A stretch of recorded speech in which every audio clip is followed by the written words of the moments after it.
क्या किया, number of issues बढ़ाए, जैसे कि आपका काम कम हो जाए। जैसे कि पावर शेयरिंग चाहिए, पहले का स्टेयरिंग देखा था उसको 4 बार घुमाना पड़ता था, अभी की जो पावर शेयरिंग आती है उसको एक उंगली से घुमा सकते हो। तो काम किसने किया, ईसीयू ने काम किया। तो ये ना ब्रेकिंग पहले से अच्छी हो गई, एंटी ब्रेकिंग लॉक सिस्टम हो गया। तो ये सारी जो चीजें है वो हमने क्या की, ईसीयू की मदद से कर दी। तो नंबर ऑफ इश्यूज बढ़ गए, ऑटोमेटिक साइबर सिक्योरिटी का इंपॉर्टेंस बढ़ गया। स्टार्ट है सारे, रिकॉर्डिंग स्टार्ट है। हाँ हाँ ओके फिर ठीक है। तो इसकी वजह से ऑटोमोटिव में साइबर सिक्योरिटी का इन्वॉल्वमेंट आ गया, just because of number of issues बढ़ गए, इंटरफेसेस बढ़ गए, कम्युनिकेशन बढ़ गया, और जो भी फीचर्स है फंक्शन है बढ़ गए।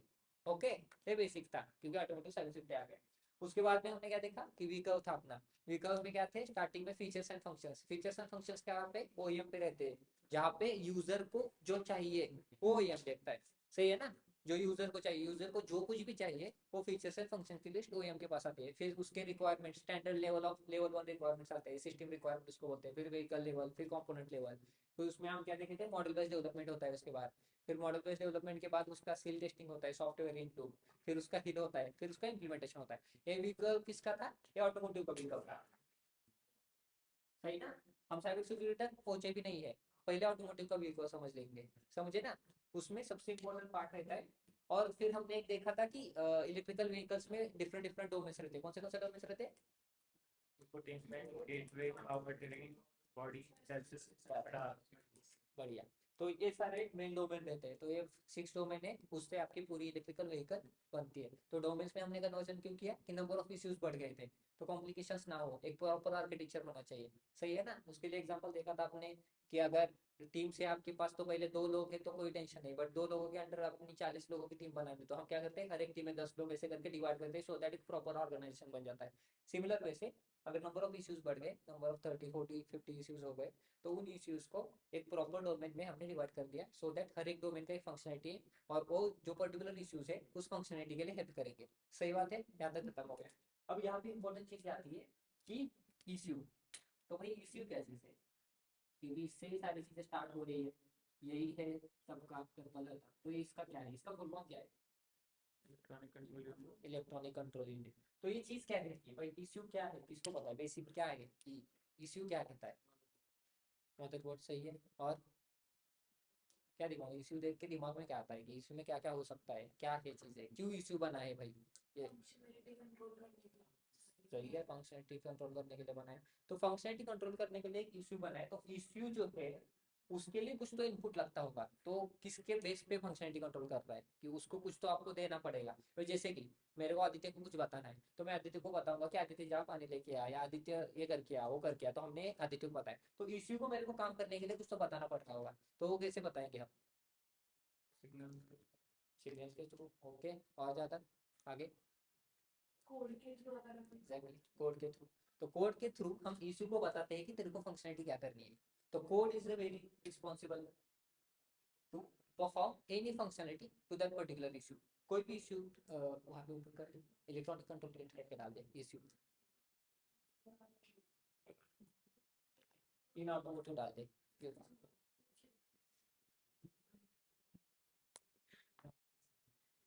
इमेजेस में जा, ये कोई ऊपर करके आई वाले। तो ये जो है ना, ये जो ब्लैक जो है ना, उसको हम क्या बोलते हैं, चिप। और एक चीज है उसके लिए आप यूज करते हैं, और तुम्हारे लैपटॉप में भी अभी आजकल आता है i3 i5 नहीं, उसको क्या होता है i3 कोर करके एक वर्ड रहता है।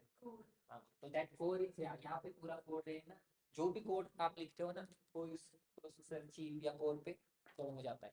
तो जो कोड रहता है वो वहाँ पे रहता है। तो बेसिकली फंडामेंटल क्या है, इलेक्ट्रॉनिक कंट्रोल यूनिट क्या है, तो एक हरे कलर का एक मदरबोर्ड है, तो उसमें क्या रहता है, स्टार्टिंग में आप एग्जांपल देखोगे तो कैलकुलेटर का एग्जांपल ले लो। तो कैलकुलेटर में क्या चीज रहती है, आप कुछ तो इनपुट दबाओगे, ओके, जो कि आपको समझ में आ रहा है, मतलब 2 3 4 5 जो लैंग्वेज है उस पर लिखी हुई है वो आपको समझ में आ रही है, आप प्रेस करते हो। But micro processor micro controller है, उसको वो लैंग्वेज समझ में नहीं आ रही। तो उसमें क्या करते हैं कि डिफरेंट डिफरेंट लैंग्वेजेस क्रिएट की गई है, जैसे कि आपकी सी हो गई, आपके पाइथन हो गई, एम्बेडेड सी हो गई, बहुत सारी लैंग्वेज है। तो वो क्या करता है, उस इनपुट को लेकर आपको जो दिखाना है, डिस्प्ले करना है, उसका एक कोड लिखता है और वो कोड अंदर प्रोसेस करके फिर उसका आउटपुट हमें देता है। जैसे कि मैंने 2 दबाया, 2 का इनपुट गया, कोर के पास गया, कोर ने देखा इसने 2 दबाया, हमें 2 डिस्प्ले करना है, तो आउटपुट आ गया display. Display is output, input button, processor है। कंपाइल करता है। एग्जैक्टली ECU जो है उसको कंपाइल करके अपने तक पहुंचाने का काम है। तो इसको, इस पूरे फ्लो को हम 3 डिवाइड करते हैं, जैसे कि इनपुट, प्रोसेस एंड आउटपुट। अब बेसिकली देखा जाए, इनपुट, कैलकुलेटर का एग्जांपल लेते हैं। इनपुट है बटन प्रेस,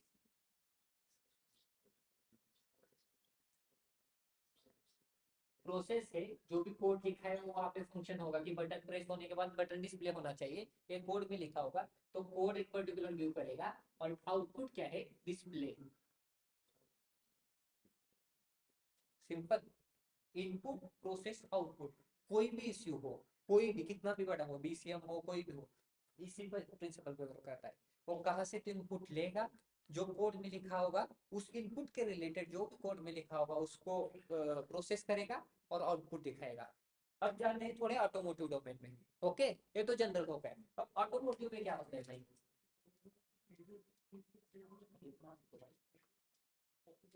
तो ऑटोमोटिव में क्या इंपॉर्टेंट है ना, ऑटोमोटिव में हम यूज करते हैं सेंसर्स। ओके, हम यूज करते हैं actuators.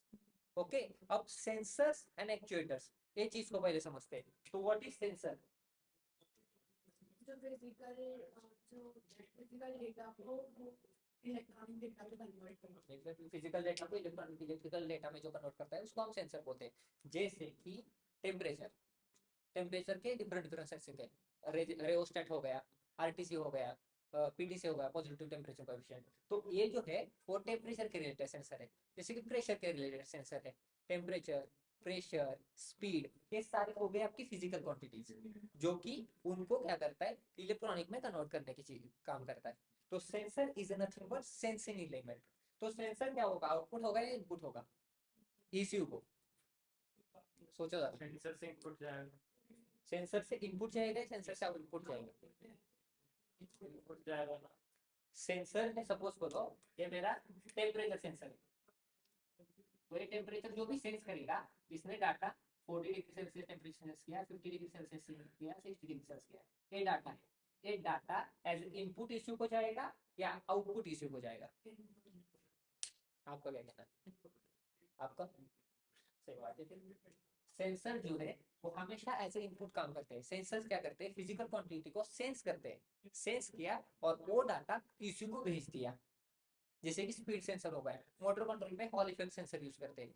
Hall effect sensor is used to sense the speed. उसने स्पीड सेंस कर दिया और उसने क्या कर दिया, ECU को भेज दिया। अब ECU को क्या करना है, मैंने वो सेंसर का स्पीड ले लिया, अब मेरे को इंफोटेनमेंट में दिखाना है, इंस्ट्रूमेंट क्लस्टर में दिखाना है। इंस्ट्रूमेंट क्लस्टर मतलब क्या, कहाँ का इंस्ट्रूमेंट क्लस्टर, कल डिस्कस किया था, कहाँ पे होता है इंस्ट्रूमेंट क्लस्टर है, इंफोटेनमेंट, डैशबोर्ड या स्टीयरिंग के सामने रहता है वो क्या है, वही तो है instrument cluster, IPC, instrument panel cluster. Instrument panel cluster पे स्पीड जो दिखता है, अब उस स्पीड को कैसे दिखाना है, तो बेसिकली IPC का एक आपका क्या रहेगा, ECU रहेगा, जो कि ये रहेगा। यहाँ पर मैंने कोड डाल दिया IPC का। कोड में मैं क्या डालूंगा कि सेंसर की तरफ से जो भी हॉल इफेक्ट सेंसर से डाटा आ रहा है, उस डाटा को इंस्ट्रूमेंट क्लस्टर के जो मेरा पैनल है उसमें डिस्प्ले करो। ये मैंने कोड में लिख दिया। अब मैंने लगाया hall effect sensor. Hall effect sensor रहेगा मेरे टायर के इधर, टायर की स्पीड जो रहेगी उसका पोजीशन सेंस करेगा, वो सेंस किया हुआ पोजीशन क्या करेगा, ECU को भेज देगा। ECU और यहाँ पे आएगा मेरा ECU, और फिर आएगा यहाँ पे डिस्प्ले। डिस्प्ले इसको हम बोलते हैं actuator. Okay, actuator, sensor, ECU, खत्म बात। इनपुट, प्रोसेस, आउटपुट, इसी पे पूरा ऑटोमेटिक वर्क होता है। कोई भी सिस्टम ले लो, कोई भी, BCM ले लो, VCU ले लो, आपका पावर ट्रेन ले लो, इस पे वर्क करता है। अब इसमें क्या किया उन्होंने, और फंक्शनिंग अच्छी हुई इसलिए ड्राइवर डाल दिए, analogue to digital converter, digital to analogue converter, ये सारी चीजें हुई। हाँ जी बोलो। एक्चुएटर के what are the examples of actuators? Display, electric generator और motors. Exactly electrical generator motors best example of actuator. जो मोटर्स आपके रहते हैं, जो भी आउटपुट पे आपका लगाया हुआ है, फैंस वगैरह जो भी मोटर्स है, those are nothing but your actuators. समझे? और जो भी सेंसिंग एलिमेंट्स है, those are nothing but your inputs. क्योंकि वो सेंस कर रहे हैं बाहर से और मेरे इश्यू को दे रहे। इश्यू में मैंने कोड लिखा है, सी में लिखा हो, पाइथन में लिखा हो, जो कुछ भी लिखा हो, वो कोड वहाँ पे प्रोसेस कर रहा है पर्टिकुलर, उसके अरिथमेटिक लॉजिकल यूनिट में वो पर्टिकुलर प्रोसेस कर रहा है, और फिर वो एक्चुएटर को कमांड दे रहा है कि भाई ऐसे ऐसे करो, डिस्प्ले करो, मूव करो, रोटेट करो, ओपन करो, क्लोज करो, जो कुछ भी हो। स्विचेस है, एक्चुएटर्स है, आपके जो भी फंक्शनलिटी आउटपुट पे वर्क हो रही है, जो दिख रहा है आंखों से, those are nothing but actuators real time में। समझे? ये क्लियर है? सेंसर, इश्यू, एक्चुएटर, ये बेसिक फंडामेंटल्स क्लियर हो गए। इस पे सारा वर्क होता है। तो यहाँ पे इश्यू पे जितना अंदर जाओगे उतना इश्यू में, फिर वो आपके कोर की बात में जब अगर करो, जितनी ज्यादा कोर उतना ज्यादा भी कोड लिख सकता हो। जैसे कि आप बोलते हो i3 से अच्छा i7 है, क्यों? क्योंकि इसमें 7 कोर यूज हुए, इसमें 3 कोर यूज हुए। समझे? तो उसमें प्रोसेसिंग यूनिट उतनी फास्ट होती है, उसमें कोड उतना अच्छा हमने कंपाइल किया है, तो उसके लिए डाटा उसके पास बहुत ज्यादा है। तो हर एक डाटा के लिए वो प्रोसेस फास्ट फास्ट फास्ट कर सकता है। उस पर मल्टी लेवल्स वर्किंग होती है, 7 कोर साइमल्टेनियसली वर्क कर सकते हैं, तो इसलिए वो अच्छा है। तो ड्यूअल कोर के आते हैं माइक्रो कंट्रोलर। हम जो ऑटोमोटिव में यूज होते हैं वो उतने i7 i5 इतने स्ट्रॉन्ग नहीं होते, बट उसमें रहते। टेक्सास इंस्ट्रूमेंट के अगर देखोगे, टेक्सास इंस्ट्रूमेंट के है, एनएक्सपी सेमीकंडक्टर्स के हैं, तो उनके बहुत सारे माइक्रो कंट्रोलर्स आते हैं। तो माइक्रो कंट्रोलर्स, माइक्रो प्रोसेसर हर एक के लिए डिवाइड होता है। और यहाँ पे इंपॉर्टेंट चीज है सिलेक्शन ऑफ माइक्रो कंट्रोलर। अभी सपोज करो मेरा काम है खाली मेरे को डिस्प्ले करना है, तो डिस्प्ले के लिए कैलकुलेटर, सपोज अब एग्जांपल लेते हैं, कैलकुलेटर और माइक्रो कंट्रोलर आपका लैपटॉप। तो कैलकुलेटर में जो माइक्रो कंट्रोलर यूज होगा, वो उसमें मेरे को ज्यादा जरूरत नहीं है, मेरे को अरिथमेटिक एंड लॉजिकल ऑपरेशन खाली करने हैं, तो मेरा कोड सिंपल रहेगा, तो मैं उसके लिए वही प्रोसेसर और कंट्रोलर यूज करूंगा। तो यहाँ पे सिलेक्शन ऑफ कंट्रोलर भी इंपॉर्टेंट फैक्ट है। अगर मैं उसके लिए टेक्सास इंस्ट्रूमेंट का बहुत महंगा यूज करूंगा और वो वहाँ पे डाल दूंगा, प्रोसेस फास्ट हो जाएगी, बट इंपॉर्टेंस क्या है उसका, लोग खरीदेंगे नहीं। 10,000 को अगर आपको कैलकुलेटर मिल रहा है, आप लोगे? नहीं लोगे। As simple as that. Manufacturing important है। तो कोई भी micro controller, micro processor select करते हो, आपको देखना है उसका वर्किंग क्या है। जैसे कि मैंने बताया था, हमारे जो 5 डोमेन थे, पावर ट्रेन, बॉडी, इंफोटेनमेंट, उसमें से जो जो मेन इश्यूज है, उनका जो माइक्रो कंट्रोलर, माइक्रो प्रोसेसर रहेगा वो स्ट्रॉन्ग रहेगा। जैसे कि बॉडी में बीसीएम आ गया, पावर ट्रेन में वीसीयू आ गया, एडास में एडास का खुद का आ गया, चैसिस है उसमें इलेक्ट्रॉनिक ब्रेकिंग सिस्टम आ गया। तो ये जो है व्हीकल डायनामिक्स के मेन इश्यूज, उनका micro controller, micro processor strong रहेगा, क्योंकि उनका वर्किंग ज्यादा है, वो बाकी के इश्यूज पे इंटरकनेक्टेड है। ओके, यहाँ तक बात आ गई। अब और चीज है इस इशू में समझने लायक, वो रहता है कि ये जो है, अब ये हमें समझना है इनपुट, प्रोसेस, आउटपुट। अब इसको इससे कम्युनिकेशन करने के लिए कुछ तो इंटरफेस होने चाहिए, कुछ तो लाइन डालनी पड़ेगी। ये जो लाइन है ना, ये भेज रही है, तो इन लाइंस जो है ना, उनको हम बोलते हैं different different interfaces. Different different interfaces which are used. उसमें क्या क्या आ सकता है भाई? तो हार्डवायर तो first, servers is an example of input. Server से इंफॉर्मेशन आती है, जो भी डेटा है, डेटा फ्लो एंड टारगेट, ऐसे वर्क करता है। तो जो भी स्टोर डेटा है, जैसे कि सर्वर, अब सर्वर का डाटा मेरे इस तक आ रहा है, तो सर्वर जो है ये मेरा इनपुट हो गया, जैसे कि सेंसर से आ रहा था। सिमिलरली सर्वर से डेटा आ रहा है। अब ये वायरलेस क्या आ रहा है, that wireless is nothing but my interface, कि किसके थ्रू आ रहा है। जैसे यहाँ पे सेंसर एंड इश्यू, इसके बीच में हार्डवायर कनेक्टेड है, दैट हार्डवायर। कम्युनिकेशन लेयर या ट्रांसपोर्ट लेयर इनके थ्रू, मतलब कोई भी लेयर। हाँ, कोई भी लेयर, लेयर के थ्रू, जो जिसके थ्रू आ रहा है ना, that through is nothing but your interface. समझे? यहाँ पे हार्डवायर आ गया, कैन आ गया, लीन आ गया, पीडब्ल्यूएम आ गया, आईओ पोर्ट्स आ गए, जितने भी कनेक्शन पोर्ट्स है ना, उसको हम बोलते हैं इनपुट आउटपुट पोर्ट्स। और वो पोर्ट्स रहे ना, इश्यू पे यहाँ पे फिक्स रहती है। जैसे कि यहाँ पे अगर आप देखोगे, तो यहाँ पे ड्राइवर कनेक्टेड है, यहाँ पे पिन मैंने दी है, यहाँ साइड से देखोगे तो यहाँ पे कनेक्टेड दिखा है। अब यहाँ पे सिंपल है, यहाँ पे देखोगे ना, एक आपको यहाँ पे ये दिखाई देगा, यूएसबी का पोर्ट दिखाई देगा, जैसे कि लैपटॉप कनेक्ट कर सकते हो यूएसबी को, एक लिंक होता है। कभी माइक्रो कंट्रोलर को कनेक्ट किया है लैपटॉप से? हाँ, तो जो कनेक्ट रहते हैं ना, उसको हम यूएसबी पोर्ट बोलते हैं। जो यूएसबी आपका पोर्ट, जहाँ से आप कोड को डिबग कर सकते हो, जेटैग के थ्रू भी कर सकते हो। जेटैग इज ऑल्सो पोर्ट, कोड को डिबग करना मतलब आपके इससे कोड को लैपटॉप से उस पर डाल देना। ओके, तो वहाँ पे आपको पूरे एडिटिंग के फीचर मिल जाते हैं कि मैं उसको अगर कनेक्ट कर दूँ ना तो मैं कोड को रीड भी कर सकता हूँ, कोड को मिनी कंप्यूटर टाइप में बन जाता एग्जैक्टली, तो मिनी कंप्यूटर से बन सकता है और मैं लैपटॉप से उसको एडिट कर है, सकता हूँ। edit कर सकते हैं। तो ये सबसे इंपॉर्टेंट चीज़ है एज ए साइबर सिक्योरिटी, मेरे को कोई भी कोड का एडिट करने की चांस मिल गया तो मैं उस कोड को कुछ भी बना सकता हूँ। समझ रहे हो, ये अटैक होगा एक, हम्म, जिसको आप बोलते हो कोड इंजेक्शन 5.1 में जो बता रहे थे ना, that is one of the type of attack. Code को मैं कैसे एक्सपांड कर सकता हूँ, तो यही चीजें है हमें देखनी है एज ए साइबर सिक्योरिटी। मेरा काम क्या रहेगा कि उस कोड तक मैं कैसे पहुंचूं, कि इस सिस्टम में, इस पूरे सिस्टम में मैं क्या कर दूं ताकि इसकी फंक्शनलिटी बिगड़ जाए, ये मेरा काम है। मैंने सेंसर को रिप्लेस कर दिया, टेम्परेचर सेंसर को मैंने प्रेशर सेंसर से रिप्लेस कर दिया, हो गया अटैक। मैंने इश्यू की ये जो है ना, यहाँ से सपोज करो अब ये फ्लो है, यहाँ से जा रहा है, सेंसर ने सेंस कर दिया, टेम्परेचर सेंस कर दिया, टेम्परेचर कितना बताया सेंसर ने, 40 डिग्री सेल्सियस था। यहाँ से इन्फॉर्मेशन भेज दी कि 40 डिग्री सेल्सियस है। अब बीच में ही मैं घुस गया, मैंने 40 का 50 कर दिया, man in the middle attack. 40 का क्या कर दिया, 50 कर दिया, और इसको 50 इन्फॉर्मेशन भेज दी, तो इश्यू को तो लगेगा 50 डिग्री सेल्सियस टेम्परेचर है, वो उसके हिसाब से वर्क करेगा। बट मैंने यहाँ पे कितना सेंस हुआ, 40 डिग्री सेल्सियस। इससे अपने ब्रूट फोर्स और इन सब पे अटैक्स के चांसेस भी बढ़ जाते हैं। एग्जैक्टली, तो यही है चीज है कि इस सिस्टम को पूरे अपने को सिक्योर करना है, और that is our work as a cyber security. हमें क्या करना है, इस सब को सिक्योर करना है। अब यहाँ पे सिक्योर करने के लिए बहुत सारी चीजें हैं, सेंसर, एक्चुएटर, इश्यू का कोड, इंटरफेसेस, पोर्ट्स, सर्वर। आपको जो तार है वो किस चीज को वर्क करता है, इनपुट सेंसर। तारा किस पे काम करता है, तारा काम करता है इस ओवरऑल सिस्टम पे। अब डिपेंड करता है तारा कौन सा बना रहे हो। जब मैं डोमेन लेवल तारा की बात करूँ तो मैं पूरे पावर ट्रेन के इश्यू को कंसिडर करूंगा, पूरा पावर ट्रेन में कंसिडर करूंगा। जब मैं व्हीकल लेवल इश्यू लेवल की बात करूंगा तो मैं बीसीएम को कंसिडर करूंगा। जब मैं बीसीएम को कंसिडर करूंगा तो बीसीएम को कनेक्टेड जितने भी सेंसर्स है वो उसमें आएंगे। बीसीएम की फंक्शनलिटी वर्क करने के लिए जितने भी एक्चुएटर्स है वो उस तारा में आएंगे। बीसीएम खुद उस तारा में आएगा। तो फिर पीसॉप जो है वो अपना ईसीयू हुआ ना, तो क्या वो वीसॉप क्या चीज है अब उसके बारे में बताता हूँ। अब वीसॉप क्या चीज है, जैसे मैंने इश्यू बना दिया, मैंने बीसीएम का कोड उसमें डाल दिया, बीसीएम की फंक्शनलिटी डाल दी, सेंसर विंसर कनेक्टेड कर दिया, बीसीएम का एक डब्बा बन गया। ऐसा पूरा मैंने पावर ट्रेन, इंफोटेनमेंट सबका बना के मेरी इलेक्ट्रिकल व्हीकल बन गई।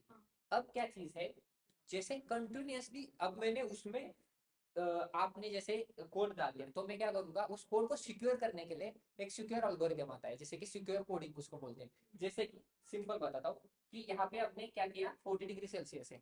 अब यहाँ पे मैंने 40 डिग्री सेल्सियस का 50 डिग्री सेल्सियस कैसे कर दिया, कि मैंने उस इंटरफेस पे गया, उस इंटरफेस का डाटा चुराने की कोशिश की और फिर देख के उस डाटा को मैनिपुलेट कर दिया। अब यहाँ पे ही मैंने क्या कर दिया, एक की डाल दी उस डाटा में कि उस डाटा को कोई ओपन ही नहीं कर पाएगा। डिजिटल सिग्नेचर पे अपना exactly, digital signature, cryptography, digital signature सोच है, उसको क्या बोलते हैं हम, सिक्योर एल्गोरिथम, जो सिक्योरिटी प्रोवाइड करना बोलते हैं हम। से वाली हाँ, तो ये मैंने सिक्योरिटी यहाँ पे प्रोवाइड कर दी। अब इसके बाद में ये मेरा काम हो गया, मैंने गाड़ी को लॉन्च कर दिया। अब सिक्योरिटी प्रोवाइड होने के बाद भी सपोज करो अटैकर ने उस सिक्योरिटी को क्रैक कर दिया, तो वो एनालिसिस कौन करेगा, क्योंकि अभी तो मैंने छोड़ दी गाड़ी, तो वो काम रिसॉल्व का रहता है। पीसॉप resolve always continuous running time में काम करता है। वो क्या करेगा कि कंटिन्यूअसली मेरे गाड़ी पे कौन से अटैक्स हो रहे हैं वो देखता रहेगा, मेरा डाटा चेंज तो नहीं हो रहा है ना, मेरा सर्वर सर्वर सही तो वर्क कर रहा है ना, ऐसे कुछ चेंज नहीं हो रहा। That is the work of resolve. Decrypt भी पीसॉप ही करेगा ना, अगर जो की डाली है हाँ, वो भी पीसॉप की डिक्रिप्ट क्यों करना वो उसको कुछ नहीं करना है, रिसॉल्व को खाली चेक करना है कि डाटा चेंज नहीं हो रहा है। ये ऑलरेडी हमने सिस्टम बना के भेज दी है। बिशॉप कंटिन्यूअसली खाली चेकिंग एडिट चेक करने का काम करेगा, अगर उसमें कुछ चेंज दिया वो डायरेक्टली बताएगा कि तुम्हारे सिस्टम में कुछ तो फॉल्ट आ रहा है, जाके चेक कर लो। फिर वो बाद में चीजें आएंगी कि क्या चेक आ रहा है, कौन कर रहा है। पक्का? और रेड अलर्ट सारे आने चाहिए। तो विशॉप को सबसे पहले विशॉप का इनपुट क्या है कि विशॉप को पूरी सिस्टम समझ में लेनी पड़ेगी, कहाँ कहाँ से अटैक हो सकते हैं, कौन से मीडियम से, कहाँ पर मेरे को कहाँ कहाँ पे ऑडिटिंग करनी है। यहाँ पे ऑडिटिंग इंपॉर्टेंट चीज है, तो ऑडिटिंग का काम पूरा करता है। कंटिन्यूस प्रोसेस में ऑडिटिंग भी इंपॉर्टेंट है, तो साइबर सिक्योरिटी इसलिए इंपॉर्टेंट है कि मैं प्रोडक्ट दे के भी फिर से पैसे कमा सकता हूँ, क्योंकि उस प्रोडक्ट पे मेरे को ऑडिट भी करना है। ऑटोमोटिव में क्या है, जैसे कि मेंटेनेंस वगैरह चीज रहती है, देखो आईफोन सबसे ज्यादा पैसे किसमें कमाता है, सर्विसेज मेंटेनेंस में। प्रोडक्ट से ज्यादा सर्विसेज में कम पैसे कमाता है। वही है ये चीज कि डिलीवर हो गया उसके बाद भी मैं उसका मेंटेनेंस कर रहा हूँ, उसके बाद भी मैं उसका डाटा रख रहा हूँ मेरे पास। That is nothing but continuous process. एक बार बनाया फिर भी उसको ध्यान रखना है, ये VSOP में आता है। ओके, वो बात हुआ। अभी बॉडी कंट्रोल मॉडल, बॉडी जो बॉडी डोमेन है ना, इस बॉडी डोमेन का जो भी कंट्रोलिंग होता है, जैसे कि मेरे डोर्स हो गए, डोर्स को लॉक करना अनलॉक करना, सेंट्रल लॉकिंग हो गया, विंडोज को ऑफ करना डाउन करना, टेलगेट को ओपन करना, बॉडी के रिलेटेड जो भी फंक्शनलिटी है, बॉडी के व्हीकल के बॉडी के रिलेटेड, हाँ, BCM एक इश्यू है जो बॉडी कंट्रोल यूनिट का हेड इश्यू है, जिसको मास्टर इश्यू बोलते हैं। ओके, समझा।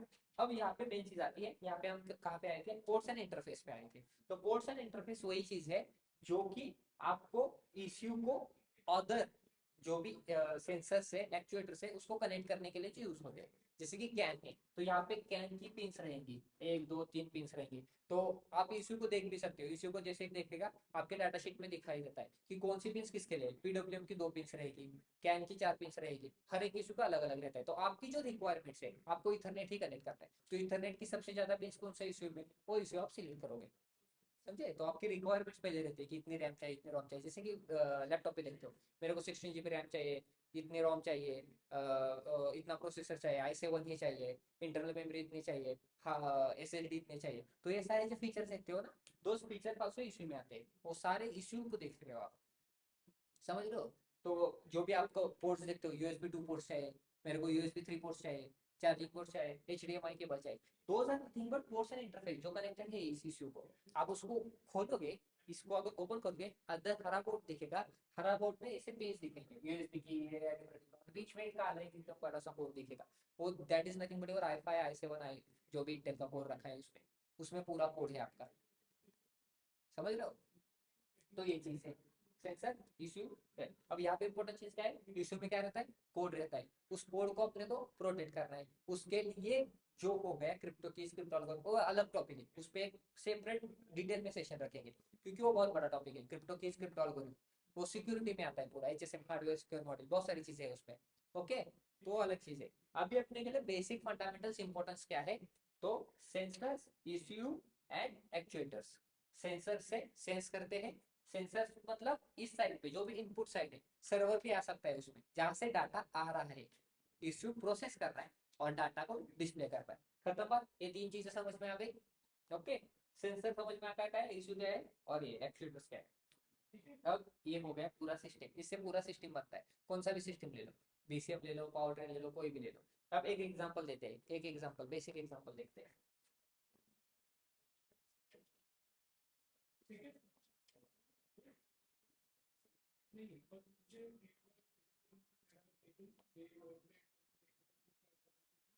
अभी कोई भी सिस्टम लेते हो, जैसे कि मोटर कंट्रोल यूनिट लेते हैं।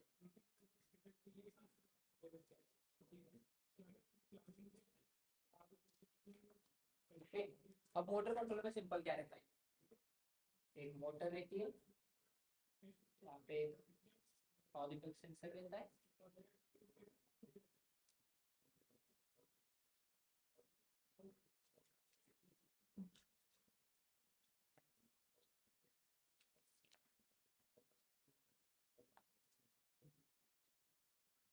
ओके सिंपल है, इसको हम PMS थोड़ी जाने दो अभी, हो गई। ओके, अब सिंपल क्या है, ये मोटर है।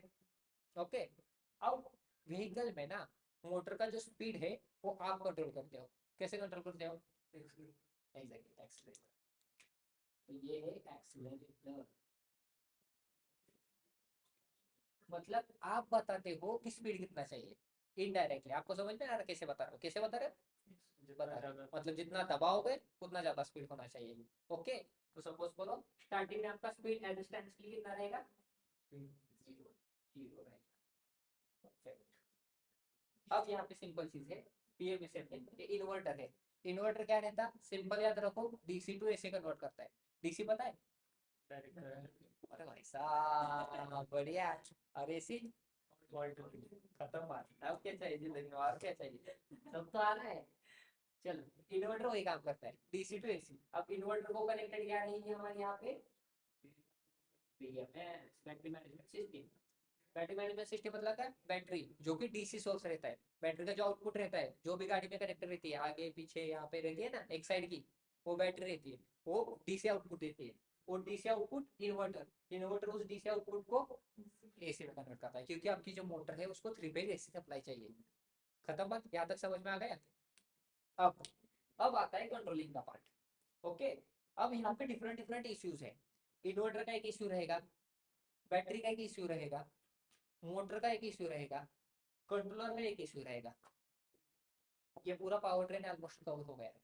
इसमें डीसी डीसी कन्वर्टर भी यूज होता है, बट वो डिटेल में हम उसको अभी कंसिडर नहीं करें। ऑनबोर्ड चार्जर भी यूज होता है। जैसे कि ये पूरा example that is nothing but power train है। ये मेरा पूरा डोमेन हो गया पावर ट्रेन, यहाँ पे कवर। ओके, यहाँ पे बैटरी, यहाँ पे इन्वर्टर, मोटर और कंट्रोलर। ओके, अब यहाँ पे एक इम्पोर्टेंट चीज क्या है, तो एबीसी तो ये मेरे जो मोटर है उसको 3 फेज सप्लाई चाहिए। यहाँ पे मैंने क्या लगाया, सेंसर लगाया। सेंसर किस लिए है, स्पीड के लिए।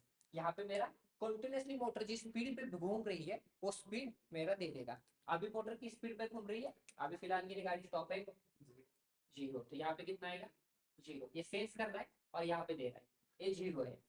ये मेरी एक्चुअल स्पीड हो गई और ये मेरी पेडल हो गई, एक्सीलरेटर। ओके, अब यहाँ पे क्या है कि मैंने क्या किया, एक्सीलेटर थोड़ा सा फर्स्ट गियर में डाल दिया, दबाया, मेरी स्पीड कितनी हो गई 10 हो गई, suppose 10 kilometre per hour. But यहाँ पे सेंस कितना हो रहा है, अभी अभी तो कुछ नहीं, सेंस कितना आया है 0। ओके, तो डिफरेंस कितना गया, 10 का डिफरेंस गया है। तो पीआई कंट्रोलर को ये 10 का जब डिफरेंस आता है, पीआई कंट्रोलर क्या करेगा, वो बताएगा कि अभी इनपुट दिया है 10 का, मोटर घूमो 10 की स्पीड से, तो जितना 10 की स्पीड के लिए करंट एंड वोल्टेज रिक्वायर्ड है वो जनरेट करो इन्वर्टर बाबा। ओके, ये कौन बताएगा, ये अपना कंट्रोलर बताएगा। कैसे बताएगा, क्योंकि उसको अपने इनपुट दिया है, यहाँ से पेडल दबा के, पेडल दबाया 10 डिग्री का स्पीड दे दिया, पीआई को पता चला कि एक्चुअल में अभी 0 पे है, उसको 10 पे ले जाना पड़ेगा। ये काम कंट्रोलर का है। कंट्रोलर क्या करेगा, कंट्रोल करने की चीजें करता है कि मेरा स्पीड बढ़ाना है, ये कौन बताएगा, कंट्रोलर बताएगा। इन्वर्टर को बताया, इन्वर्टर ने उतना करंट जनरेट कर दिया, तुम्हारी मोटर 10 डिग्री 10 की स्पीड पे घूमने लगी। अब यहाँ पे सेंसर कितना स्पीड सेंस करेगा, 10। यहाँ पे 10 आ गए, 10 माइनस 10 0, आपका वर्किंग सही चल रहा है। सही है। फिर से हमने क्या किया, दूसरा गेट डाल दिया, स्पीड और बढ़ा दिया। यहाँ पे कितना आ गया, 30 का चाहिए भाई। ओके, 30 का चाहिए, पहले कितना था 10, 30 माइनस 10 20, पीआई को कितना गया 20, तो पीआई क्या बोलेगा, इन्वर्टर पापा इसको और स्पीड चाहिए, 20 से और बढ़ाओ, बढ़ गया, इन्वर्टर उतना करंट फिर जनरेट करेगा। ये हो गया 30, 30 माइनस 30, फिर से 0, इधर 30 आ गया, 0 हो गया, सही चल रहा है। तो ये हो गया आपका पूरा कंट्रोल। तो ऐसे वर्क होता है। तब यहाँ पे मैं जब कोई भी इशू लूंगा तो हर एक इशू का अलग अलग फंक्शनैलिटी है। पीआई कंट्रोलर को क्या करना है देख के, उसमें अभी मैंने ये बताया, अब मैं क्या करूंगा, अरविंद के पास जाऊंगा, जो भी कोई कोडिंग कर रहा है उसको बताऊंगा कि भाई तेरे पास ऐसे ऐसे इनपुट आएंगे, उस इनपुट को ऐसे ऐसे कंट्रोलर डिजाइन करना है, इतने सारे इनपुट्स को तेरे को कोड लिखना है, इसकी फंक्शनैलिटी ये होनी चाहिए। जब भी इसको डिफरेंस 10 का आएगा, ये 10 से बढ़ाना चाहिए, -10 आएगा घटाना चाहिए। अरविंद को समझ में आ गया, अरविंद ने कोड लिख दिया, मेरा पीआई कंट्रोलर रेडी हो गया। सिमिलरली बैटरी, बैटरी का काम क्या है कि मेरे को कंटिन्यूसली डीसी सप्लाई देना है, तो डीसी सप्लाई के लिए बैटरी के लिए कितना सप्लाई जो इन्वर्टर को चाहिए उतना इन्वर्टर को उसने देना चाहिए, जब भी उसको जितनी जरूरत है, जितना करंट चाहिए, जितना वोल्टेज चाहिए बैटरी से वो लेगा। तो बैटरी का वही फर्क हो गया कि इन्वर्टर मेरे को मांगेगा उतना मेरे को लिखना है। मैं गया आदित्य के पास, वही बीएमएस का कोड लिख के दे, ये है, तो बीएमएस बन गया, फिर इन्वर्टर बन गया, फिर मोटर बन गया। ऐसे पूरे ऐसे इंटरकनेक्टेड विद ईच अदर हम बनाते हैं और पूरा डोमेन फिर क्रिएट हो जाता है हर एक इश्यू की मदद से। तो हम उसको बोलते हैं power train, same infotainment, same chassis, same body. तो ऐसे ओवरऑल सिस्टम बनती है। तो सिस्टम बनाने के लिए मेरे को क्या क्या चाहिए, सेंसर्स चाहिए, इश्यूज चाहिए, इंटरफेसेस चाहिए, और जो भी कनेक्शन है वो सब चाहिए, स्विचेस वगैरह जो कुछ भी लग रहे हैं। अब इसको डिटेल में जाएंगे तो आपको समझ में आएगा और कौन सी चीजें लगती है एक मॉडल बनाने के लिए। अब यहाँ पे पूरी सिस्टम है ना, एक बीएमएस बनाने के लिए मेरे को 19 मॉडल्स कंसिडर करने पड़ते हैं, 19।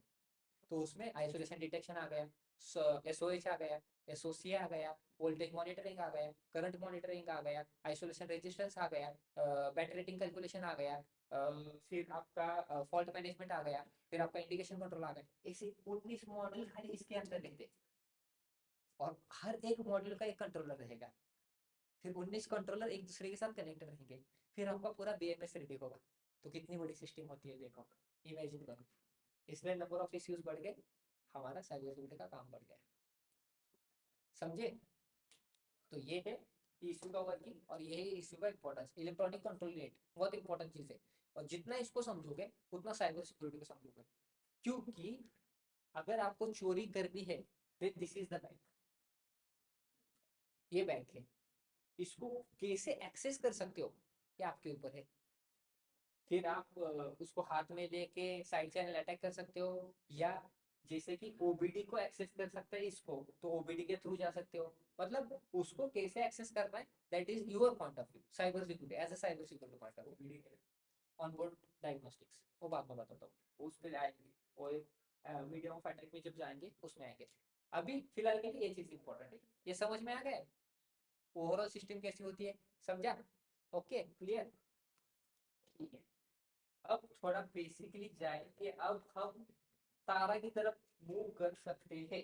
अब स्टार्ट कर सकते हैं कि एक्चुअल तारा क्या होता है। बट उसके लिए ये सिस्टम इम्पोर्टेंट होना इम्पोर्टेंट है, कि ऑटोमोटिव समझना इम्पोर्टेंट है कि ऑटोमोटिव कैसे वर्क करता है। अब इन्होंने क्या किया, ये जो ऑटोमोटिव वाले थे, 2143 हाँ वहाँ से तारा आया सो 21434 से। मतलब वहाँ पे प्रोसेस में मैं ज्यादा डिटेल में नहीं जाऊंगा कि प्रोसेस क्या रहती है, डिजाइन क्या रहता है, इम्प्लीमेंटेशन क्या रहता है। मैं वी कर्व समझाऊंगा तारा का, मतलब पूरा आपका कि वी कर्व में क्या रहता है। जैसे कि ऑटोमोटिव का आपने वी कर्व देखा, वैसे तारा का सेपरेट वी कर्व रहता है। बट वी कर्व मतलब आप उसको बोल सकते हो कि आईएसओ 21434 ही बोल सकते हो। आईएसओ 21434 में सब दिया है, प्रोसेस, तारा, implementation, testing, that is nothing but V curve of तारा। ओके, उसमें सारी रिक्वायरमेंट्स वगैरह आएंगी।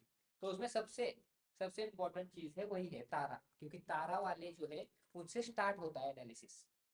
ओके, तो तारा वाले के पास इनपुट क्या रहेगा। अभी मैंने ऑटोमोटिव वाले ने एंड कर दिया काम। कभी कभी साइमल्टेनियसली भी वर्क करते हैं cyber security automotive, but automotive के लिए देखो मेरे पास बैंक तो होनी चाहिए तभी मैं चोरी कर पाऊंगा।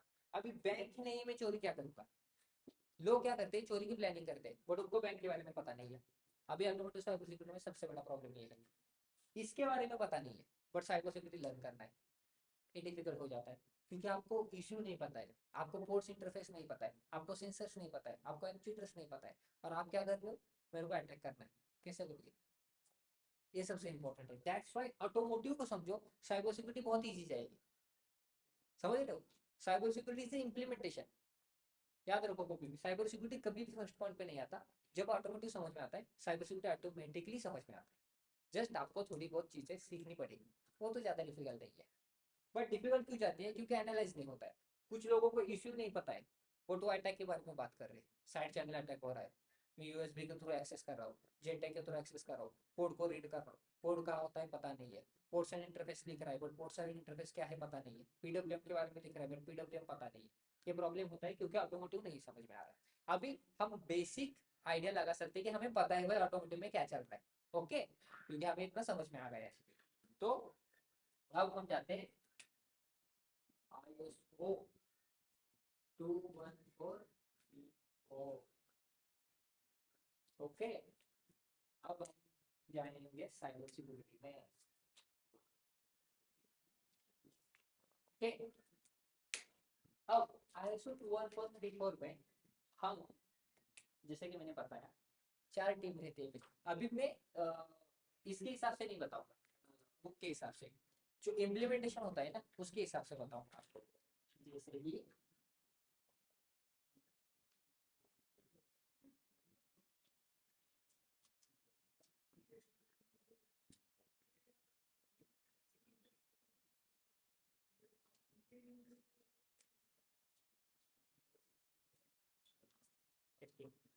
प्रोसेस, प्रोसेस याद रखो अपना अंकित भाई, अंकित भाई जिसको रन करता है, that is nothing but process. हम जिस पे काम करते हैं दैट इज नथिंग बट तारा। और ये जो दो टीम है वो पुणे में काम करती है, इम्प्लीमेंटेशन टेस्टिंग। ये दो टीम है, ये सॉफ्टवेयर पे काम करते हैं, इनको वर्क फ्रॉम होम मिल सकता है, इन दोनों को नहीं मिल सकता। तो इम्प्लीमेंटेशन और टेस्टिंग वाली अलग अलग टीम है, अलग अलग नहीं पता, एक साथ काम करते हैं। एक साथ काम करते हैं। पहले अलग थी, अब एक साथ हो गई। तो ओके, टेस्ट में आते हैं ना। पेन टेस्ट में एक्चुअली इम्प्लीमेंटेशन बहुत अलग चीज है। ये बात तो आगे जाके इम्प्लीमेंटेशन एक्चुअल चीज क्या है उसको पेन टेस्टिंग में कंसीडर कर सकते हो because both are dealing with hardware hardware hardware okay. तो ये दो लोग हैं जिनको ये हाथ में लेने का चांस मिलता है इश्यू। हम वो लोग हैं जिनको एनालिसिस करने का काम मिलता है खाली एनालिसिस करो। हमारे हाथ में इश्यू नहीं है। हमारे पास खाली क्या है book of paper which includes feature functions requirements called as a spec book। तो तारा के लिए इनपुट क्या है स्पेक बुक सबसे बड़ा इनपुट। अब तारा के लिए इनपुट स्पेक बुक कब है जब पूरा प्रोडक्ट बन के रेडी है। मतलब सपोज करो अब एक ही एग्जांपल थ्रू आउट देखेंगे जैसे कि मोटर कंट्रोल का मैंने देखा। अब मोटर कंट्रोल का पूरा मेरा पावर ट्रेन रेडी है। अब क्या हो गया अभी ऑटोमोटिव वाले तो वो नहीं देखेंगे ना कि मेरे कोड में कौन हैक कर रहा है नहीं कर रहा है उनकी रिस्पॉन्सिबिलिटी नहीं। उनका काम क्या है कोड लिखना कोड को डाल देना कोड को डंप करना वर्किंग सही से हो रहा है कि नहीं हो रहा है। अब उस कोड को सबको प्रोटेक्ट करने की जिम्मेदारी अपनी है फंक्शनल सेफ्टी वाले। अब याद रखना ये बहुत लोग गलती करते फिर मेरे को कोई पूछ रहे फिर फंक्शनल सेफ्टी वाले क्या करेंगे सेफ्टी तो फंक्शनल सेफ्टी वाले भी तो है फिर सिक्योरिटी का क्या काम है। फंक्शनल सेफ्टी वाले ध्यान रखते हैं कि उसमें जो फीचर्स है फंक्शनल सेफ्टी के लिए वही कंसिडर किए जाए।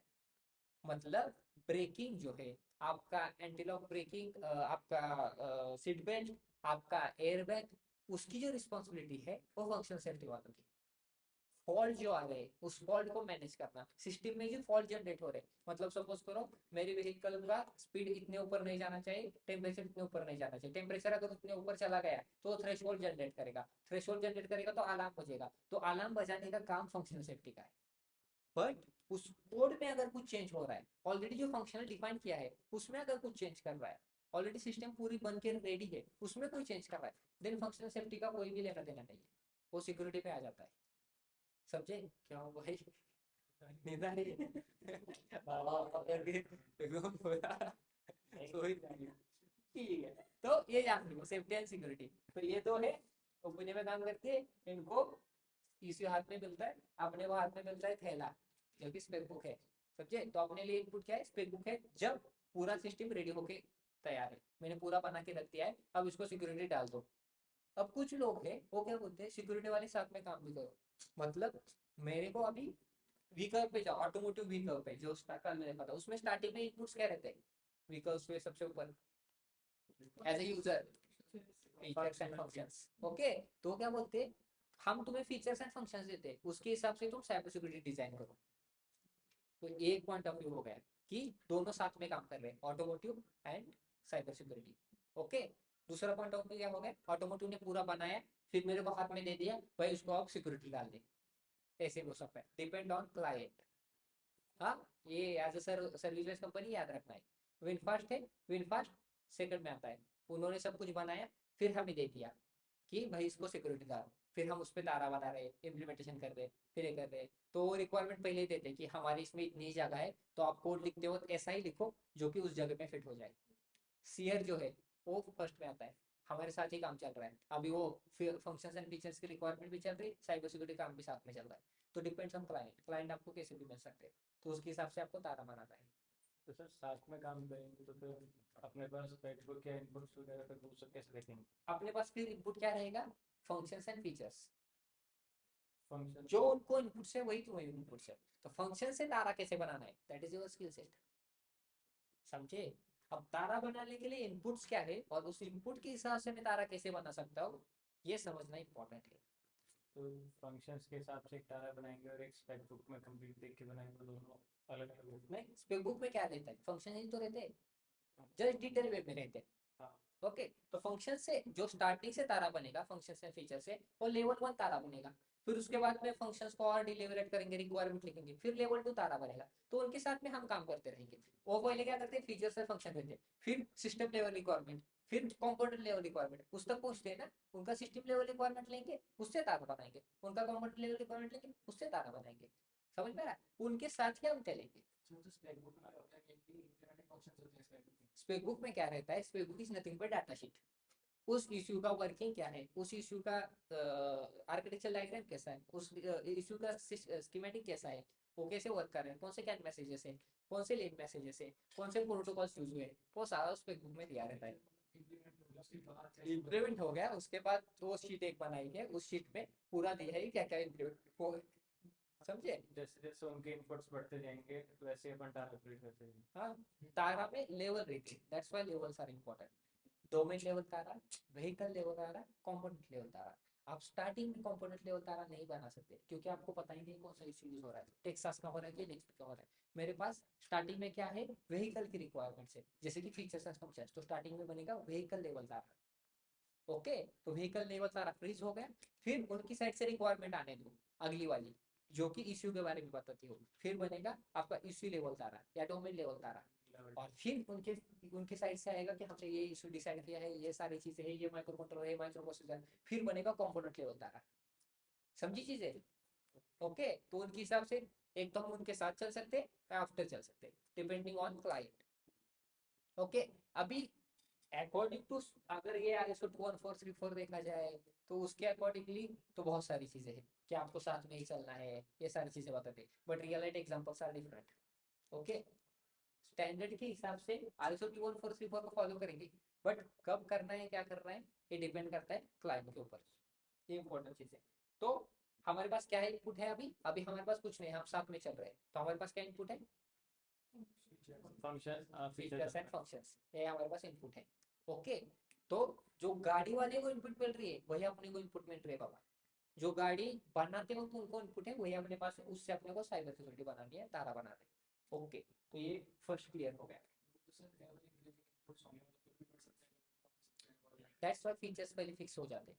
कोई भी व्हीकल है, कोई हमेशा फीचर की लिस्ट फिक्स कर देता है कि इतने फीचर्स मेरे को व्हीकल में चाहिए। अब उस फीचर के हिसाब से रिक्वायरमेंट बढ़ सकती है कि एक फीचर को कंप्लीट करने के लिए कितनी रिक्वायरमेंट, फिर उस रिक्वायरमेंट के और कितने requirement. That's why features and functions को व्हीकल लेवल पे बोलते हैं, फिर डोमेन, फिर इश्यू, फिर कंपोनेंट। जब मैं कंपोनेंट की बात करूंगा तो सारी रिक्वायरमेंट कवर हो जानी चाहिए, ऑल इन डिटेल्स। ओके, समझे? समझा अरविंद भैया? वेदांत आपको समझा? ठीक है, चलो भाई, ओके, डन बना डन।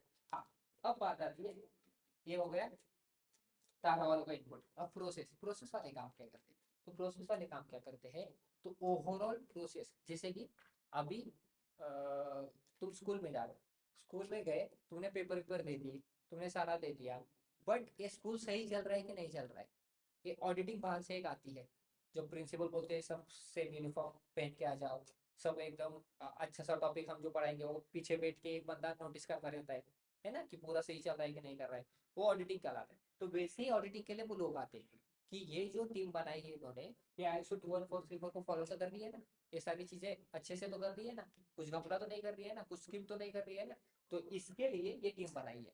तो ये टीम क्या करेगी, सारा से इनपुट लेगी, टेस्टिंग से इनपुट लेगी, इम्प्लीमेंटेशन से इनपुट लेगी, और जो भी क्लाइंट है उनको सारे डॉक्यूमेंटेशन अच्छे से प्रोवाइड करके देंगे कि हमने ये तारा बनाए हैं, हर एक इश्यू का, हर एक तारा का एक डॉक्यूमेंटेशन बनाया है, टेस्टिंग का डॉक्यूमेंटेशन, इम्प्लीमेंटेशन का डॉक्यूमेंटेशन, उसके रिव्यू रिकॉर्ड्स, उसका रिव्यू के जितने भी जितने भी रिव्यू हुए उन सारे रिव्यूज, उसका जो भी क्या गैप एनालिसिस है वो गैप एनालिसिस, ये सारी चीजें काम करते हैं प्रोसेस वाले। तो जैसे प्रोजेक्ट पूरा खत्म हो जाता है, जैसे प्रोजेक्ट चल रहा है, वो जैसे मैंने तारा बनाया मैं प्रोसेस वालों को दूंगा, वो सारे डॉक्यूमेंटेशन एक साथ रखेंगे, और उन सारे डॉक्यूमेंटेशन को जो भी होमोलोकेशन के लिए जरूरी है, TARA, gap analysis, review records, implementation side पे जो भी आ रहा है, उन सारों को उस ऑडिटिंग टीम के लिए दिखाएंगे कि हमने ये बनाया है, देखो, वो पास कर देंगे, जैसे ही पास हो गए आपका प्रोडक्ट लॉन्च के लिए रेडी है। तो ये प्रोसेस, तो process is always linked with everyone. Okay, but process technically involve नहीं रहता है, प्रोसेस खाली पूछता है तुमने क्या क्या किया, दे दो, दिखा दो, दे दो, दिखा दो, बट करने का काम प्रोसेस का नहीं है। समझ गया प्रोसेस का में क्या है, प्रोसेस में खाली आप सबसे लिंक रहते हो, बट एक्चुअल काम जो टेक्निकल रहता है वो प्रोसेस वाले नहीं करते। समझा? ये इंपॉर्टेंट है बाबू। तारा हो गया, अब इम्प्लीमेंटेशन की बात आती है। अब तारा में क्या होता है कि तारा में मैं रिक्वायरमेंट्स लेता हूँ, और रिक्वायरमेंट्स के हिसाब से मैं एक एनालिसिस करता हूँ, threat analysis and risk assessment. Threat analysis and risk assessment, threat analysis मतलब कौन से इश्यू में थ्रेट्स हो सकते हैं, और आपकी रिस्क कितनी हो सकती है, उस इश्यू को अगर आपने प्रोटेक्ट नहीं किया तो आपको लॉस कितना हो सकता है, वो बताने का काम किसका है, तार वालों का है। समझे? तो तारा वाले का ये इम्पोर्टेंट काम है। क्या है तारा वाले को, क्या मानते हैं? हाँ? क्या काम है? ठीक है, तो तारा का फुल फॉर्म है, तारा का पूरा एक्सप्लेनेशन है, threat analysis, risk assessment, threat analysis. इस इश्यू पे अगर मैं तारा बना रहा हूँ तो मैं इस इश्यू पे कौन से थ्रेट होंगे उसका एनालिसिस करूंगा, तो उससे थ्रेट एनालिसिस करूंगा। उस थ्रेट से मैं क्लाइंट को बताऊंगा कि भाई इसमें इतनी रिस्क है, अगर तू इसको सिक्योर नहीं बनाएगा ना तो इतनी रिस्क है, तो तू देख लियो। ये काम मेरा है कि हाँ, प्रेडिक्शन ही तो है, बट उस प्रेडिक्शन में टेक्निकल एनालिसिस है, क्योंकि हम इनपुट ले रहे हैं फीचर्स एंड फंक्शंस का, उसको रीड करेंगे, उसको एनालाइज करेंगे, और एक डाटा है, स्ट्रक्चर है, इम्पैक्ट एनालिसिस, थ्रेट एनालिसिस, ये पूरा बनाया है, उसके हिसाब से रिस्क जनरेट होगी, ऐसे नहीं आंधी जनरेट होगी। उसमें पूरा लिखना है प्रॉपर कि एक असेट है तो असेट क्या रहता है, वो अंदर जाएंगे, बट हम ऊपर ऊपर से तो समझ ले तारा क्या है, फिर अंदर डिटेल में जाएंगे एक्चुअल तारा में क्या होता है। इस बैकबुक में वो पास करके सब हमको देते हैं क्या? एग्जैक्टली, वो देंगे क्या, फीचर फंक्शन में फास्ट वाले देंगे, क्योंकि वही OEM है, उनकी तरफ से हमें लेना है। फिर हमें क्या करना है, हम पहले तारा बनाएंगे, तो तारा में क्या, थ्रेट एनालिसिस एंड असेसमेंट, कौन से थ्रेट हो सकते हैं, उससे रिस्क कितनी जनरेट हो सकती है, ये हमने बताया इम्प्लीमेंटेशन वालों को कि भाई ये है, इस इश्यू में ये अटैक हो सकते हैं, इसको सिक्योर करो, और हमने ये भी बताया उसको सिक्योर कैसे बनाना है with the help of requirements. अब तारा का काम नहीं है, तारा का बताने का काम है कि कैसे सिक्योर कर सकते हैं, इम्प्लीमेंटेशन का काम है उसको सिक्योरली कैसे एक्चुअल इम्प्लीमेंटेशन का, इसलिए उनका उनको बोलते हैं इम्प्लीमेंटेशन, इम्प्लीमेंट करते हैं इसलिए इम्प्लीमेंटेशन। ओके, हार्ड बोला ना, इस इशू को हाथ लगाने का हक अपने को नहीं है। तो इम्प्लीमेंटेशन वाले करते हैं उसको, जो आप बोल रहे हो हार्डवेयर, सॉफ्टवेयर को हार्डवेयर से पहले इम्प्लीमेंटेशन वाले करते हैं। हाँ, बट यहाँ पे इम्पोर्टेंट है, तारा के जो इम्प्लीमेंटेशन है, साइबर सिक्योरिटी वाले इम्प्लीमेंटेशन है, वो खाली इम्प्लीमेंटेशन सिक्योरिटी का करते हैं। इम्प्लीमेंटेशन ऑटोमोटिव वाले अलग, अपने अलग, ऑटोमोटिव वाले क्या करेंगे, कोड वाले इम्प्लीमेंटेशन, कोड लिखने का काम ऑटोमोटिव वाले का, वहां पे भी एक इम्प्लीमेंटेशन टीम रहेगी, वो कोड लिखेंगे और कोड को डंप करेंगे, वो ऑटोमोटिव की इम्प्लीमेंटेशन। तारा की सिक्योरिटी, साइबर सिक्योरिटी इम्प्लीमेंटेशन का करके उस कोड को सिक्योर करने का एल्गोरिथम लिखना पड़ेगा, उसके लिए की जनरेट करनी पड़ेगी, HSM जनरेट करेगा, क्रिप्टो एल्गोरिथम जनरेट करना पड़ेगा, की सीड्स जनरेट करेगा, that is the work of implementation, security के अंडर इम्प्लीमेंटेशन है, समझे? तो इम्प्लीमेंटेशन वाला का काम हाँ।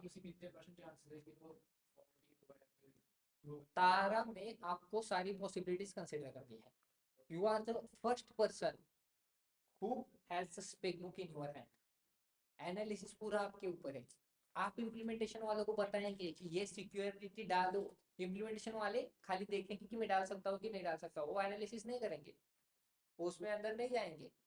तो आपकी रिस्पॉन्सिबिलिटी कितनी बड़ी है, देखो आपने अगर कुछ भी वहां पे गलत बताया ना, तो डायरेक्टली वो इम्पैक्ट हो सकता है यूजर पे।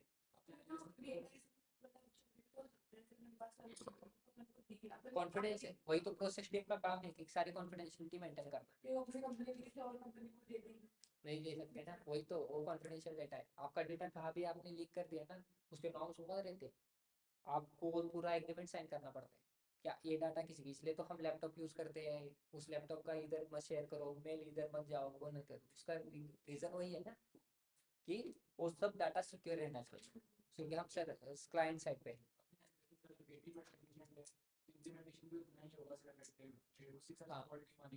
एग्जैक्टली, तो आपका आपके ऊपर डिपेंड करता है कि इम्प्लीमेंटेशन कितना इम्प्लीमेंट होगा। अब इसी प्रॉब्लम को सॉल्व करने के लिए बहुत कंपनियों में क्या किया जाता है, तारा वाले अपना एनालिसिस देंगे, प्लस पेन टेस्टिंग वाले अपना एनालिसिस देंगे, वो खुद हार्डवेयर पे टेस्टिंग करेंगे और वो भी बताएंगे कौन से थ्रेट हो सकते हैं, कितने कितने रिस्क है। जो चार चीजें आपने हमें बताई, ये लाइक पूरे ऑटोमोटिव कंपनीज होती है, सब में होती है। हाँ, ये डिपेंड करता है, अभी कुछ कंपनियां से जैसे जिसमें पेन टेस्टिंग नहीं है, खाली तारा होते हैं, प्रोसेस रहती है, इम्प्लीमेंटेशन नहीं है, तो तारा वाला काम वहाँ पे होता है। कुछ है यहाँ पे खाली पेन टेस्टिंग एंड इम्प्लीमेंटेशन होता है, तारा नहीं होता है। कुछ रहती है जहाँ पे सारी एक साथ वर्क करती है।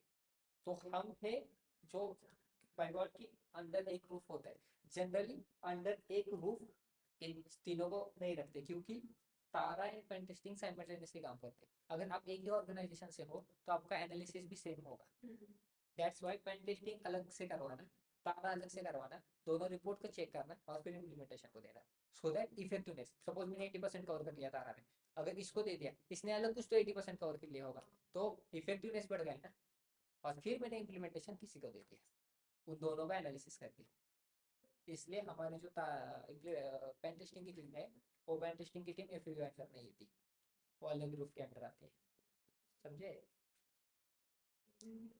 तो आगे, हाँ, अब इम्प्लीमेंटेशन को मैंने कर दिया कि रिस्क बता दी, और फिर मैंने क्या बोल दिया कि भाई तुम्हारे कोड में रिस्क है, सिक्योर कोडिंग डाल दो, तुम्हारे लेयर्स जो है, ये कैन है, कैन में तुम्हारा अटैक हो सकता है, सिक्योर कैन डाल दो, बूट है, सिक्योर बूट डाल दो। तो ये सारी रिक्वायरमेंट्स मैंने इम्प्लीमेंटेशन वालों को बता दी कि 8 है, ये कंट्रोल्स में डालने हैं। ओके, अब वो इम्प्लीमेंटेशन का काम है, वो कोड, वो पूरा इश्यू देखेगा, इश्यू में कितनी जगह है, वो कैसे इम्प्लीमेंट करना है, उसमें क्या क्या चीज़ें आएंगी, वो सारी चीज़ें वहाँ पे वो डाल देगा। इम्प्लीमेंटेशन वालों ने कर दिया, इम्प्लीमेंट कर दिया, पूरा सिक्योर हो गया, और फिर मैंने रिलीज कर दिया। फिर पेन टेस्टिंग वाले क्या करेंगे, उसी इश्यू को लेंगे, कौन से अटैक्स हो सकते हैं हार्डवेयर के थ्रू करके देखेंगे। ओके, जो भी पॉसिबल अटैक्स है एनालिसिस करेंगे, और फिर इम्प्लीमेंटेशन वालों को बताएंगे कि भाई ऐसे ऐसे है, ये सिक्योरिटी डाल दो। फिर इम्प्लीमेंटेशन वाले एनालिसिस करेंगे, वो इम्प्लीमेंट करेंगे, फिर पेन टेस्टिंग वालों को देंगे। सिक्योर होने के बाद फिर से वो ट्राई करेंगे कौन सा अटैक हो सकता है क्या। ओके, मतलब पूरा प्रोटेक्शन डाल दिया, उसके बाद में उसको हैक कर सकता हो क्या। ओके, फिर उसके बाद में अगर कोई रिजल्ट नहीं आया, then we are ready to go. तो ये ऐसा पूरा प्रोसेस वर्क होता है। Yes, that is nothing but your automatic cyber security. TARA से स्टार्ट होता है, पेन टेस्टिंग भी सेम से काम करती है, बट पेन टेस्टिंग को भी इश्यू हाथ में आने के लिए टाइम लगता है, क्योंकि सपोज करो आप स्टार्टिंग से काम कर रहे हो, मतलब फीचर्स एंड फंक्शन से, तो ओनली तारा टीम एक्टिव है, बाकी कोई भी एक्टिव हो नहीं सकता, क्योंकि उनके पास इश्यू नहीं, समझे? तो फीचर्स एंड फंक्शन से स्टार्ट करेंगे, पूरा तारा बनाएंगे और रिक्वायरमेंट्स दे देंगे। रिक्वायरमेंट्स दे देंगे, उसके लिए तारा में एक प्रोसेस है प्रॉपर, कैसे तारा बनाया जाता है, threat analysis and risk assessment कैसे की जाती है, हम कल देखेंगे। इसमें आएगा तारा कैसे बनाते हैं, समझे? यहाँ तक समझ में आ गया, लेकिन कि क्या है तारा का इंपॉर्टेंस, क्या है, कैसे कनेक्टेड है हम एक दूसरे के साथ। ओके, तो ये पहले ऑटोमोटिव समझना इंपॉर्टेंट है, फिर साइबर सिक्योरिटी, साइबर सिक्योरिटी में भी 4 है, उसमें हम तारा में काम कर रहे हैं, तो तारा ये काम करता है। पर तारा के लिए इंपॉर्टेंस क्या है, फीचर्स फंक्शंस अपने पास होने इंपॉर्टेंट है। फीचर्स फंक्शन हो गए, उसके हिसाब से हम तारा बना सकते हैं, प्लस पूरा व्हीकल डिजाइन हो गया, इश्यू डिजाइन हो गया, तो उसका भी हम तारा बना सकते हैं। बट उसमें इंपॉर्टेंट हमें ये है कौन से सेंसर है, कौन सा इश्यू है, कौन से पोर्ट्स है, कौन से इंटरफेस है, एक्चुएटर्स कौन से, ये सारी इंफॉर्मेशन हमें देखनी है। जब तारा बनाओगे ना, तो ये पॉइंट ऑफ व्यू आपके दिमाग में होना इंपॉर्टेंट है, कि मैंने आपको अगर डायग्राम दे दी कोई बिस्किमेटिक, तो उस डायग्राम को देख के आपको निकाल के आना पड़ेगा कि इसमें कौन से सेंसर्स है, कौन से एक्चुएटर्स है, कौन से इंटरफेस है, और कौन से इश्यूज में क्या क्या हो सकता है, तो कहाँ कहाँ अटैक हो सकते हैं। हमें यही एनालिसिस करना है खाली, हमें देख के पता नहीं यहाँ पे चोरी कहाँ पे हो सकती है। यही है, जितना निकाल सकते हो निकालो, जितने चोरी आप फाइंड कर सकते हो, कि जितने अटैक कर सकते हो करो, हमें खाली एनालिसिस करना है, जितने एनालिसिस स्ट्रॉन्ग उतना बढ़िया था रखो, समझे? Got it? But ओके, ठीक है, आज के लिए फिर इतना ही करते हैं, कल हम तारा स्टार्ट करेंगे। अब यहाँ पे इम्पोर्टेंट चीज ये है, तारा शुरू करने से पहले अपने को चाहिए थोड़े प्रोटोकॉल्स का इंफॉर्मेशन निकालते हैं, कि क्या प्रोटोकॉल्स रहते हैं, क्या चीज रहती है। तो कैन कम्युनिकेशन के रिलेटेड उज्ज्वल जी आप प्रेजेंटेशन दोगे। हाँ, जैसे मैं बता रहा हूँ आपको बताना है, यहाँ पे कैन कम्युनिकेशन क्या रहता है, कैन प्रोटोकॉल क्या रहता है, बताओ बेसिक से, कुछ अगर रह जाएगा तो हम डिस्कस करेंगे, हर एक को देना। इससे क्या होगा, ये प्रेजेंटेशन किसके लिए, ना कि आपका नॉलेज बढ़ेगा। दूसरा इंपॉर्टेंट पॉइंट ये है कि इंटरेक्शन सेशन में आपका कॉन्फिडेंस बढ़ता है, जब आप 4 लोगों के सामने आगे आके कोई भी एक्सप्लेन करते हो, सो दैट आपको कॉन्फिडेंस बूस्ट हो जाता है। तो आप बात करने का जो आपका लेज है, जो आप कम्युनिकेशन करते हो, कभी भी आप मीटिंग में चले गए, तो बहुत बार हो जाता है कि आपको कम्युनिकेशन, आपको नॉलेज है, बट आप रिप्रेजेंट नहीं कर पाते। तो ये मीटिंग की वजह से क्या होगा, वो आपका डर खत्म हो जाएगा, क्या बात कर पाओगे, इजीली रिप्रेजेंट कर पाओगे। स्टार्टिंग में क्या होगा, भूल जाओगे, समझ में आएगा इतने तो लोग हैं, बट आगे जाके आप प्रिपेयर हो जाओगे उसके लिए। तो बेसिक बेसिक टॉपिक लेंगे, मैं समझाता रहूंगा ही। कैन इस उज्जवल कितना समझाएंगे, 4 टास्क 4 टास्क है। 23 तारीख तक खत्म करना है। एक काम करो ना, फिलिप राजी एक वीक है ना आपके पास। बीसीएम में टारा भी है, उसके अलावा 3 टास्क और है मेरे। ठीक है, जब जब देना है दे दो, हाँ, जब आप जब फ्री हो देना जाओ है, हाँ हाँ, तब दे दो, तब ओके मैं ठीक है। करती हूँ। हाँ तब तक मैं तारा का वैसे भी बेसिक ही कवर करने वाला हूँ कि तारा में क्या चीज रहती है क्या नहीं। मैं आईएसओ 21434 एक्सप्लेन करने वाला हूँ जिसमें तारा क्या है। फिर हम एग्जाम्पल के तरफ जब जाएंगे कि तब मैं करती तब हम क्या करेंगे, हर एक को मैं थोड़ा थोड़ा बेसिक बेसिक टॉपिक दूंगा, है ना। हूँ। तो हर एक क्या करेंगे, आगे आके एक्सप्लेन करेंगे। और द सेशन शुड बी, कभी भी देखो, कभी याद रखो कि आप जब ना किसी को भी कुछ भी एक्सप्लेन करते हो, आपको अगर दोस्त को एक्सप्लेन करना है तो आप कैसे एक्सप्लेन करते हो कि आप बेसिक से बताते हो। तो आपका ये मोटिव रहता है कि उसको समझ में आना चाहिए। बट आप जब भी कॉलेज में या इसमें देते हो ना, तब का मोटिव ये रहता है कि अच्छा होना चाहिए, लोग टीचर्स को अच्छा लगना चाहिए। तो वो कभी भी पर्सपेक्टिव मत रखो, इंटरेक्टिव सेशन होना चाहिए। अगर आपने जो बताया वो आगे वाले तक पहुंचा, ये सेटिस्फेक्शन मिला, then that session is good. सबसे इम्पोर्टेंट चीज ये है, ओके। आप जो भी बता रहे हो वो सामने वाले को समझ में आ गए। फिर आपने तड़क फड़क पे टुटक पुटक के कौन सी भी लैंग्वेज में बताया, डजेंट मैटर। आपने बहुत अच्छी इंग्लिश बोली, एकदम खतरनाक फास्ट इंग्लिश बोली, सबको लगा यार बढ़िया इंग्लिश बोली, बट किसी को समझ में नहीं आया, जीरो यूज है उस सेशन का, ओके। इवन तो आप if you are explaining in English, फिर भी आपका एक इतना अच्छा होना चाहिए रिप्रेजेंटेशन कि लोगों को हर एक को समझ में आ जाए, वो इंटरेक्टिव होना चाहिए, हर एक तक पहुंचे। That is important. ये भी हम इस सेशन में कवर करेंगे so that it will boost your confidence.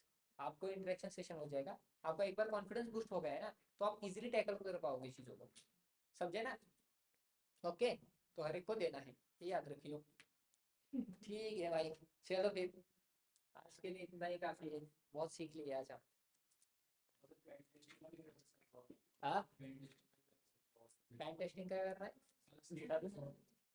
अलग से, सबका करेंगे, सबका करेंगे। टाइम टेस्टिंग का अभी तक हम भी नहीं गए भाई, मैं भी सीख,